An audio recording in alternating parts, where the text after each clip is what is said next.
Magandang araw mga ka-Inside the Story PH. Ako muli ang inyong kasama, at ngayon ay dadalhin ko kayo sa isang kwentong puno ng hiwaga at misteryo.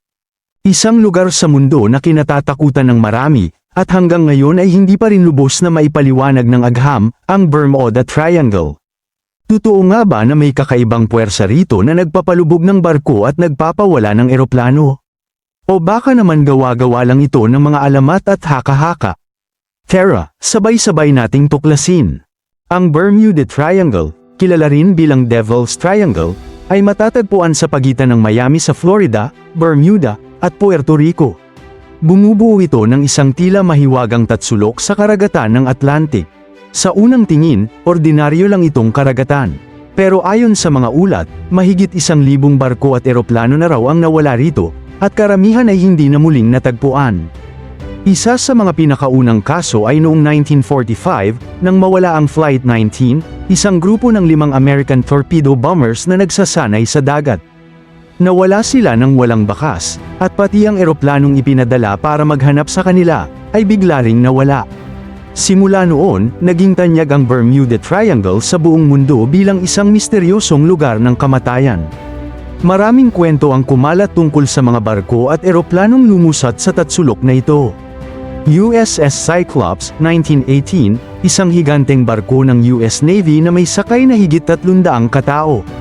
Bigla na lang itong naglaho na parang bula, walang distress signal, at hanggang ngayon ay hindi pa rin natatagpuan. Star Tiger at Star Ariel, 1948 hanggang 1949, dalawang eroplano ng British South American Airways na bigla na lamang naglaho habang lumilipad sa rehiyon. Wala ring naiulat na problema bago sila mawala. Mary Celeste, 1872, isang barko na natagpuan na walang sakay na tripulante, parang iniwan na lang bigla. Hindi tiyak kung sa Bermuda Triangle ito mismo naganap, pero palagi itong ikinokonekta sa misteryo ng lugar.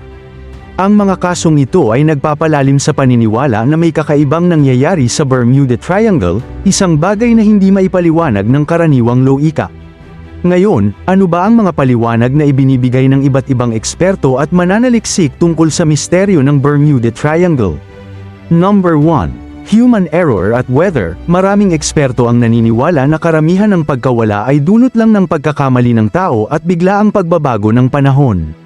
Ang Atlantic Ocean ay kilala sa malalakas na bagyo at unpredictable na alon. Number 2. Magnetic anomalies. May mga ulat na ang Bermuda Triangle raw ay may kakaibang magnetic properties na nakakaapekto sa compass at navigation system ng mga piloto at kapitan. Kapag nagkamali sila ng direksyon, maaari silang maliga at tuluyang mawala.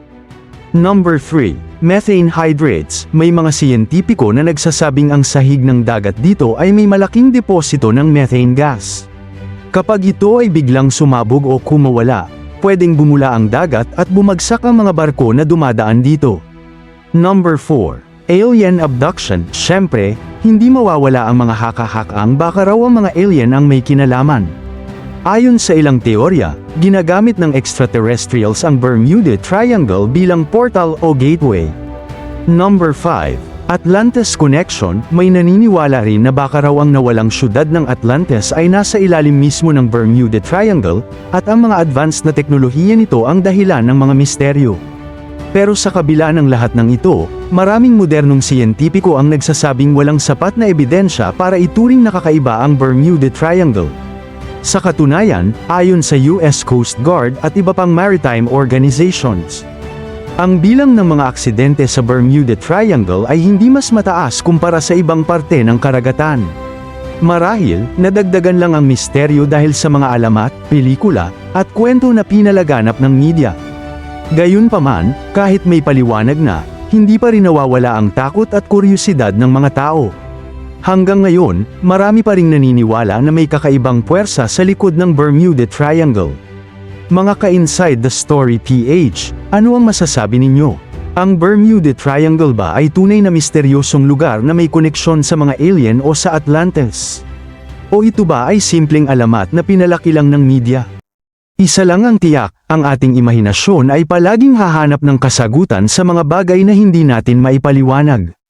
At ang Bermuda Triangle, hanggang ngayon, ay nananatiling simbolo ng mga misteryong hindi pa rin tuluyang nalulutas. Maraming salamat sa inyong panunood. Huwag kalimutang mag-like, share, at subscribe para sa mas marami pang kwento ng misteryo at kasaysayan. Dito lang sa Inside the Story PH. Hanggang sa muli.